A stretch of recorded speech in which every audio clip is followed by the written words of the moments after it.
Hello friends, അപ്പോൾ നമുക്ക് സെമിനാറിലേക്ക് അടക്കാം. ഇപ്പോൾ നമ്മൾ എടുത്തുകൊണ്ടിരിക്കുന്നത് മെത്തേഡ്സ് ഓഫ് പെർഫോമൻസ് അപ്രൈസലാണ്.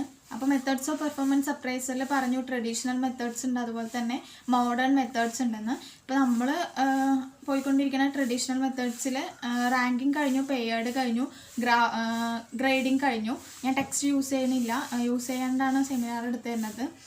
അപ്പോൾ ഞാൻ എടുക്കാനായിട്ട് പോകുന്നത് ഗ്രാഫിക് റേറ്റിംഗ് സ്കെയിലും അതുപോലെ തന്നെ ചെക്ക് ലിസ്റ്റും ആണ്. ഗ്രാഫിക് റേറ്റിംഗ് സ്കെയിൽ മെത്തേഡും ചെക്ക് ലിസ്റ്റും ആണ്. എന്തെങ്കിലും സ്കിപ്പ് ചെയ്ത് പോയിട്ടുണ്ടെങ്കിൽ ടെക്സ്റ്റ് യൂസ് ചെയ്യാനില്ല, സ്കിപ്പ് ചെയ്ത് പോയിട്ടുണ്ടെങ്കിൽ നമുക്ക് ക്ലാസ്സിൽ ഡിസ്കസ് ചെയ്യാം. എൻ്റെ കൺവീനിയൻറ്റിന് വേണ്ടിയിട്ടാണ് കേട്ടോ ടെക്സ്റ്റ് യൂസ് ചെയ്യാത്തത്. അപ്പോൾ ഗ്രാഫിക് റേറ്റിംഗ് സ്കെയിൽ എന്ന് പറയുന്നത് ഓൾഡസ്റ്റ് ആൻഡ് മോസ്റ്റ് പോപ്പുലർ ആയിട്ടുള്ള ഒരു മെത്തേഡാണ്. എന്ത് ഗ്രാഫിക് റേറ്റിംഗ് സ്കെയിൽ എന്ന് പറയുന്നത് ഓൾഡസ്റ്റ് ആൻഡ് മോസ്റ്റ് പോപ്പുലർ ആയിട്ടുള്ള ഒരു മെത്തേഡാണ്. ഇതെന്ന് പറയുന്നത് മറ്റ് ടെക്നിക്സുകളെ അപേക്ഷിച്ച് നോക്കുമ്പോൾ മറ്റ് മെത്തേഡ്സിനെ നോക്കുമ്പോൾ കുറച്ചും കൂടി കൺവീനിയൻ്റ് ആൻഡ് റിലയബിൾ ആണ് എന്ത് ഗ്രാഫിക് റേറ്റിംഗ് സ്കെയിൽ എന്ന് പറയുന്നത്. ഗ്രാഫിക് റേറ്റിംഗ് സ്കെയിൽ എന്താണ്, അതുപോലെ റേറ്റിംഗ് സ്കെയിൽ എന്താണ്, 2 types of graphic rating scale, ഇത്ര കാര്യങ്ങളെ ഇതിൽ പറയാനായിട്ടുള്ളൂ. അപ്പോൾ ഗ്രാഫിക് റേറ്റിംഗ് സ്കെയിൽ എന്ന് പറയുന്നത് എംപ്ലോയീസിൻ്റെ പെർഫോമൻസ് വിത്തിൻ ദി ഓർഗനൈസേഷൻ്റെ ഉള്ളിൽ എംപ്ലോയീസിൻ്റെ പെർഫോമൻസ് ആക്സസ് ചെയ്യാനായിട്ടാണ് നമ്മൾ ഗ്രാഫിക് റേറ്റിംഗ് സ്കെയിൽ യൂസ് ചെയ്യുന്നത്.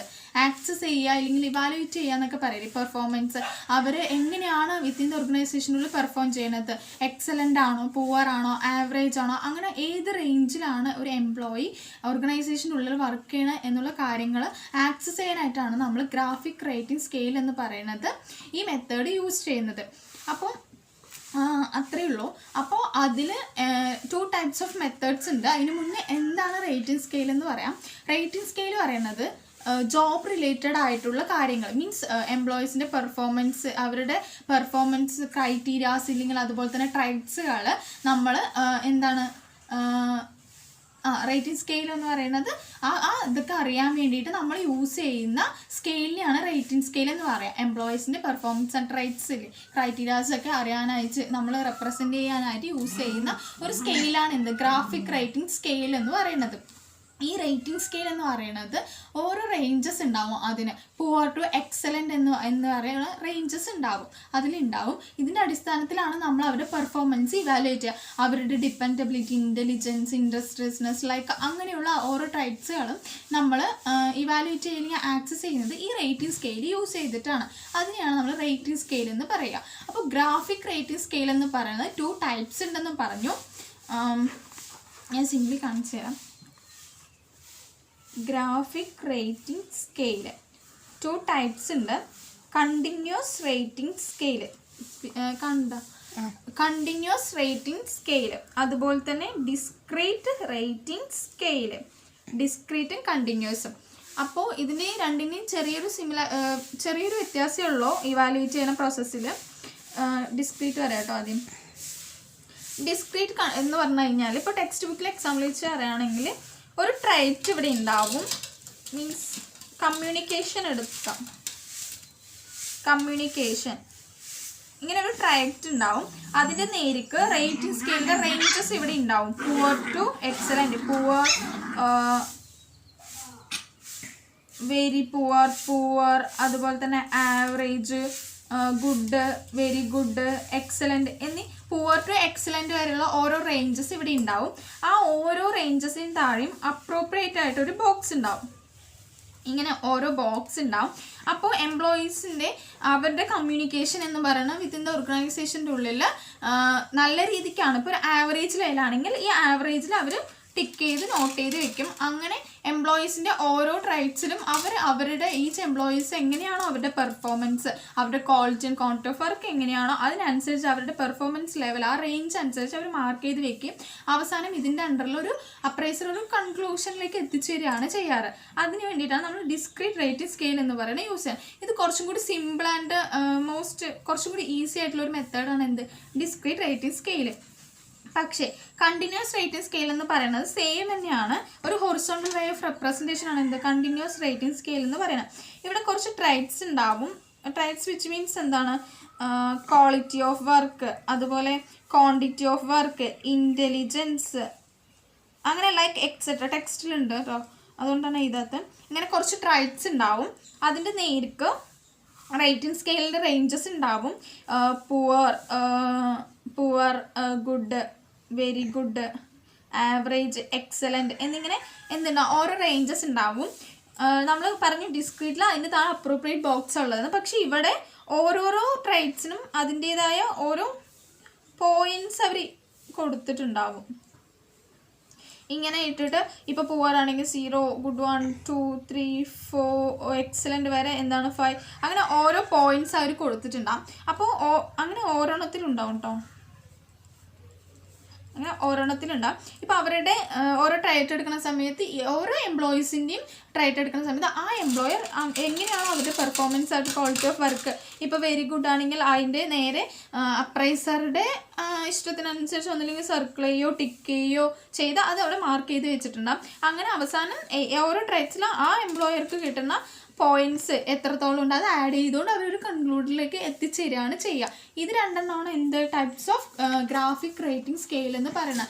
അപ്പോൾ പറഞ്ഞു ഗ്രാഫിക് റേറ്റിംഗ് സ്കെയിൽ എന്ന് പറയുന്നത് എംപ്ലോയീസിൻ്റെ പെർഫോമൻസ് ആക്സസ് ചെയ്യാൻ, ഏത് ലെവലിൽ എങ്ങനെയാണ് പെർഫോം ചെയ്യണം എന്നുള്ള കാര്യങ്ങൾ ഇവാലുവേറ്റ് ചെയ്യാൻ അല്ലെങ്കിൽ ആക്സസ് ചെയ്യാനായിട്ടാണ് ഗ്രാഫിക് റേറ്റിംഗ് സ്കെയിൽ യൂസ് ചെയ്യുക. 2 types of graphic rating scale ഉണ്ട്, ഡിസ്ക്രീറ്റ് ആൻഡ് കണ്ടിന്യൂസ്.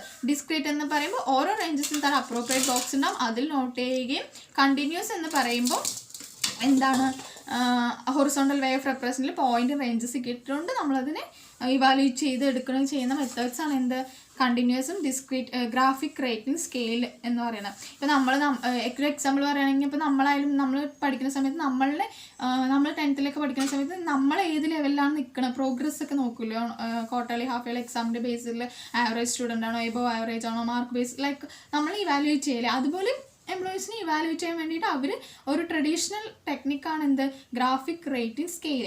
ഞാനൊരു എക്സാമ്പിൾ പറഞ്ഞാണ്, എത്രത്തോളം ആപ്റ്റായിട്ട് വരുന്നത് എനിക്കറിയില്ല, എനിക്ക് തോന്നിയപ്പോൾ ഞാനിപ്പോൾ പറഞ്ഞതാണ്. ഓക്കെ, അതാണ്. പിന്നെ കുറച്ച് ഇതിൻ്റെ ഡിഫക്ട്സ് ഉണ്ട് കണ്ടിരുന്നു ടെക്സ്റ്റിൽ. ഡിഫക്ട്സ് എല്ലാത്തിനും അതിൻ്റേതായ ഡിഫക്ട്സും മെറിറ്റ്സും ഡിഫക്ട്സും ഉണ്ടാവുമല്ലോ, അപ്പോൾ നമുക്കത് ഗ്രൂപ്പിൽ ഡിസ്കസ് ചെയ്യാം. ഞാൻ ടെക്സ്റ്റ് നോക്കിയിട്ടെല്ലാം എടുക്കണം. Then second one is check ലിസ്റ്റാണ്. ചെക്ക് ലിസ്റ്റ് എന്ന് പറഞ്ഞാൽ സിംപ്ലി ഓർത്തേക്കാനായിട്ട് ഈ സർവേസ് ഒക്കെ ഉണ്ടാവില്ലേ, സർവേസിൽ നമ്മുടെ അടുത്ത് ഓരോ സ്റ്റേറ്റ്മെൻറ്റ് ഉണ്ടാകും, അതിന് യെസ് ഓർ നോ ക്വസ്റ്റ്യൻ ഉണ്ടാകും, ഉണ്ടെങ്കിൽ ഉണ്ട് ഇല്ലെങ്കിൽ ഇല്ല. നമ്മൾ സർവേ റിപ്പോർട്ട്സ് ഒക്കെ കണ്ടിട്ടുണ്ടല്ലോ, എടുത്തിട്ടുണ്ടല്ലോ സെൻസസ് ഒക്കെ, ലൈക്ക് അതുപോലെ ഒന്നാണ് ചെക്ക് ലിസ്റ്റ്. അപ്പോൾ ചെക്ക് ലിസ്റ്റ് എന്ന് പറയുന്നത്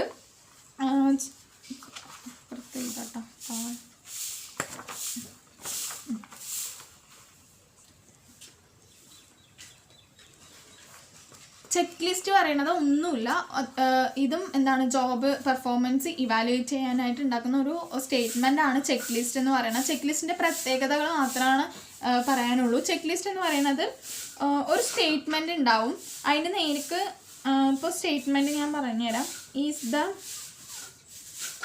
employee really interested in the job, ഇങ്ങനെ കുറച്ച് ട്രൈറ്റ്സുകൾ കാര്യങ്ങളുണ്ടാകും. കാരണം ഈ എംപ്ലോയി ഈ ഓർഗനൈസേഷനിൽ വർക്ക് ചെയ്യാൻ എന്താണ് ഇൻട്രസ്റ്റ് ആണോ, റെഗുലർ എംപ്ലോയി ആണോ, എല്ലാ റൂൾസ് ആൻഡ് ഓർഡേഴ്സ് ഒക്കെ ഒബേ ചെയ്യണ്ടോ എന്നിങ്ങനെ കുറച്ച് സ്റ്റേറ്റ്മെൻറ്റ്സ് ഉണ്ടാവും ചെക്ക് ലിസ്റ്റിൽ. ഓരോ ട്രൈറ്റ്സിന് അല്ലെങ്കിൽ ഓരോ ക്രൈറ്റീരിയാസിന് പെർഫോമൻസ് ക്രൈറ്റീരിയാസിന് നേരിക്കും എന്തുണ്ടാവും, ഒരു എസ് എന്ന് പറയുന്ന ഓപ്ഷനും ഒരു നോ എന്ന് പറയുന്ന ഓപ്ഷനും ഉണ്ടാവും. അതിൻ്റെ നേരിക്കൊരു അപ്രോപ്രിയേറ്റ് ആയിട്ട് ബോക്സ് ഉണ്ടാവും. ഈ സ്റ്റേറ്റ്മെൻറ്റ് വായിച്ചുകൊണ്ട് അപ്രൈസർ എന്ത് ചെയ്യണം, ആ എംപ്ലോയി എങ്ങനെയാണ് എന്നുള്ളത് മാർക്ക് ചെയ്യുകയാണ് ചെയ്യുക. അപ്പോൾ റെഗുലർ എംപ്ലോയി ആണെങ്കിൽ എസ് എന്ന് മാർക്ക് ചെയ്യും, നോ ആണെങ്കിൽ നോ എന്ന് മാർക്ക് ചെയ്യും.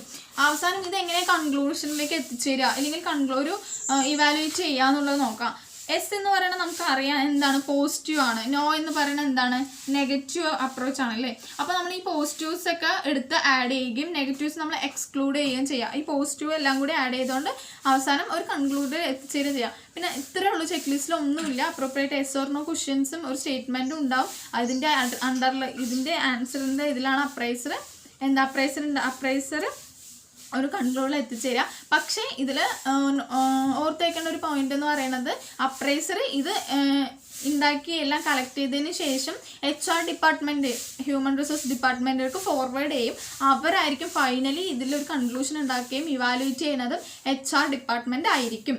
ഇത്ര കാര്യം എൻ്റെ ടോപ്പിക്കിൽ എനിക്ക് പറയാനായിട്ടുള്ളൂ. അപ്പം നമ്മളിന്ന് എടുത്തത് ഗ്രാഫിക് റേറ്റിംഗ് സിസ്റ്റം അതുപോലെ തന്നെ ചെക്ക് ലിസ്റ്റും ആണ്. അതിൻ്റെ ഫീച്ചേഴ്സും കുറച്ച് കാര്യങ്ങളൊക്കെയാണ്. മനസ്സിലായെന്ന് വിചാരിക്കുന്നു. എന്തെങ്കിലും ഡൗട്ട് ഉണ്ടെങ്കിൽ രണ്ടും കൂടെ പറയാം. എന്തിനാണ്